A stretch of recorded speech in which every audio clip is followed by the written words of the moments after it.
Okay, hi everyone. I have been sitting on this channel idea and this video idea for a while now and trying to find the perfect time.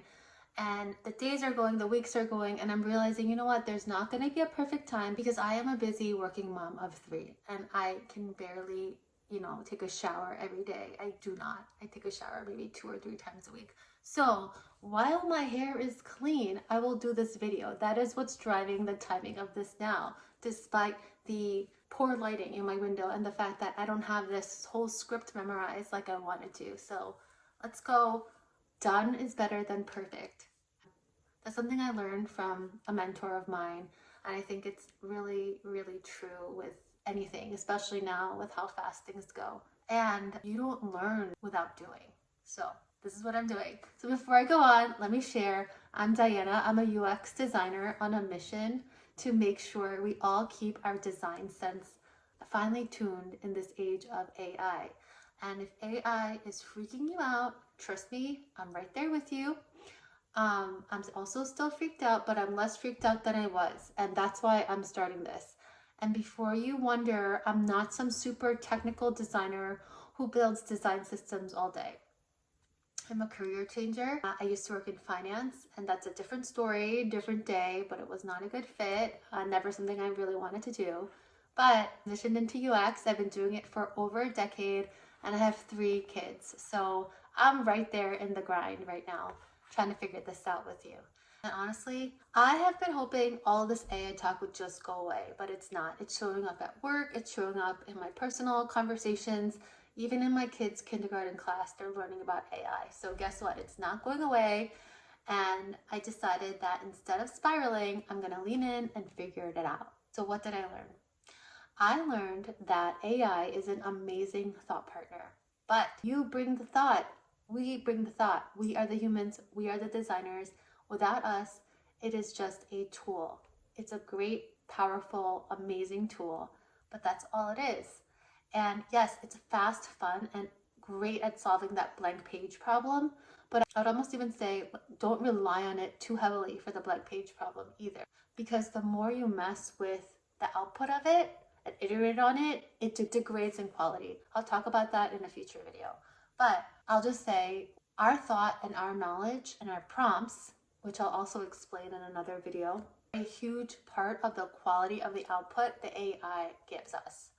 So we are a crucial part of the amazingness that it can provide. It's just like a lot of the no-code tools that engineers are using. It's a starting point, not a finished product. It's not user-friendly or scalable code, just like it's not user-friendly or scalable design. Maybe untrained designers, early startup founders, people with not a lot of design resources or training, new to design, etc. They type in a prompt, they get this full wireframe or mock-up. They're like, wow, that's done. No, it's just like all those things that have been around forever, like 99 logos or whatever it is. Like none of those designs scale. Designers still kept their jobs and their value because those designs are fast, but once you have it, you need your actual design sense to figure out, is this going to overload the user? Is it going to disrupt the flow? Or does it even meet the business goals? So that's like the more strategic part that you bring. And on top of that, visual design is not perfect on AI produced designs either. I think it'll get there. It's getting better and better. But today you look at the output, and I'll go through some output from AI generated designs in future videos. But the alignment's off, there's messy hierarchies, there's a lot of nuances that AI is not seeing quite yet. And so you bring that value as a designer. What you can expect in this channel, what I'm hoping to do when I can, I'm aiming for a weekly video. I'm gonna have different topics. We'll evaluate AI generated designs together and see where it falls short. See where you can bring your value at work if people start using AI designs, if a PM pulls that in for a prototype, then you bring your design sense in and call out why this design doesn't scale or why it doesn't work. I'm aiming for weekly videos on Tuesdays. Please subscribe so you don't miss those. Keep me accountable. We'll evaluate AI generated designs together. and I'll break down what works, what doesn't, and give you some ways for you to evaluate a design that is generated by AI. Talk to your stakeholders. I will also give non-technical explainers on things I'm learning about AI. For example, what does prompt engineering mean? Sounds really technical and fancy, right? It's not. It's just giving instructions to AI. And guess who's really good at giving instructions? Designers.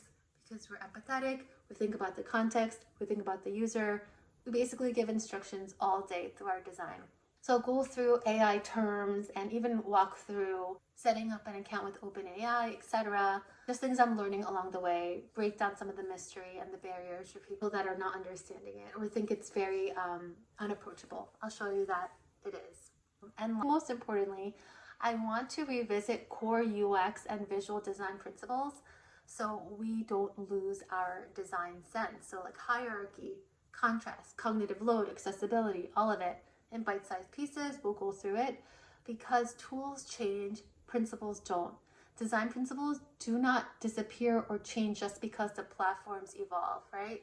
Like all the principles that apply to home design, furniture design, physical product design, that's the same stuff we use in UX design. So we cannot lose that because of AI.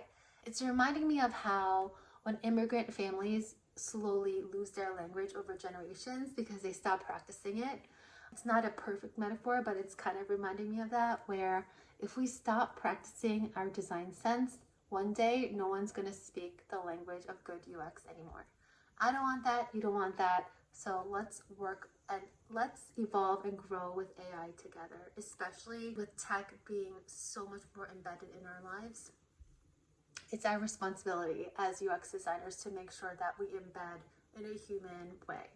So don't be discouraged. Your value as a human designer is especially high in the age of AI.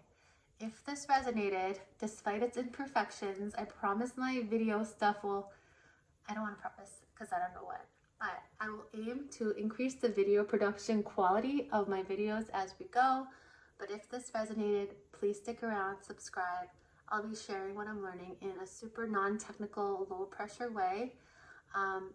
Also, we could stay grounded and invest in our UX design sense together.